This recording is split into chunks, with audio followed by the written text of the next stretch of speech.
خبر شامل کرتے ہیں تانلہ والا کے قصبہ قلیاں والا سے، جہاں آج جماعت اسلامی کے تعاون سے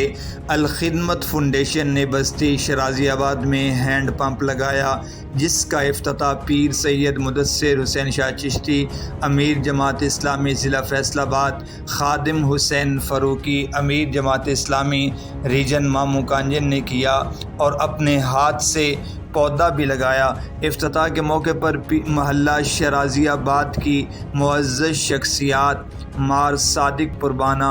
مار حاجی فاضل پربانہ، محمد سلیم فریدی، حبیب اللہ شیخانہ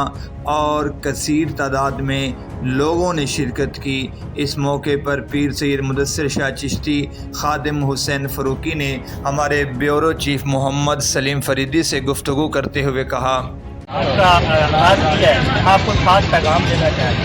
ہیں؟ سب سے پہلے میں آپ کا شکریہ ادا کرتا ہوں۔ آج یہ کمیونٹی ہینڈ پمپ جو ہے یہ ایک اپنی نوعیت کا ایک منفرد منصوبہ ہے ہمارے اس تانلہ والا مامو کانجن کے علاقے کے اندر۔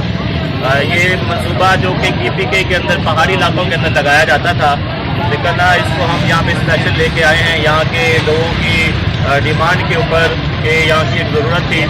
اور مسجد کے حوالے سے، اس گاؤں کی بستی کے حوالے سے ہمارا زیر زمین چونکہ پانی بہت زیادہ خراب ہے اور غربت ہمارے علاقے کے اندر بہت زیادہ ہے، اور غربت کی وجہ سے لوگوں کے پاس اتنے مسائل نہیں ہیں کہ وہ اس طرح کے منصوبے لگا سکیں۔ تو جماعت اسلامی اور خدمت فاؤنڈیشن مل کے جو ہے وہ اس کار خیر کا جو کام ہے وہ اس پورے علاقے کے اندر مامو کانجن کے اندر تانلہ والا کے اندر کر رہے ہیں۔ اور اس وقت تقریباً جو ہے وہ 60 سے زائد کمیونٹی ہینڈ پمپ جو ہیں وہ یہاں کی نہروں کے اوپر، گاؤں اور دیہات کے اندر مختلف علاقوں کے اندر جو ہم جو ہے وہ لگا چکے ہیں، اور انشاءاللہ تعالی ہماری خدمت کا جو سفر ہے جو ہے وہ کیا پیغام دینا چاہیں گے؟ میں یہ چاہتا ہوں کہ یہ جو خدمت کا کام جماعت اسلامی اپنی انفرادی حیثیت سے الخدمت کے پلیٹ فارم سے کر رہی ہے، ہم سب کو اس ویژن کو، اس شعور کو عام کرنا چاہیے، لوگوں کو میدان میں آنا چاہیے۔ ارد گرد موجود جو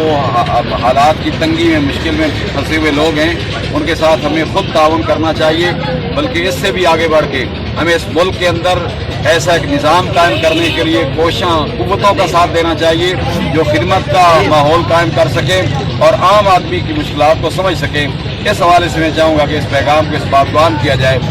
بس یہی میرا پیغام۔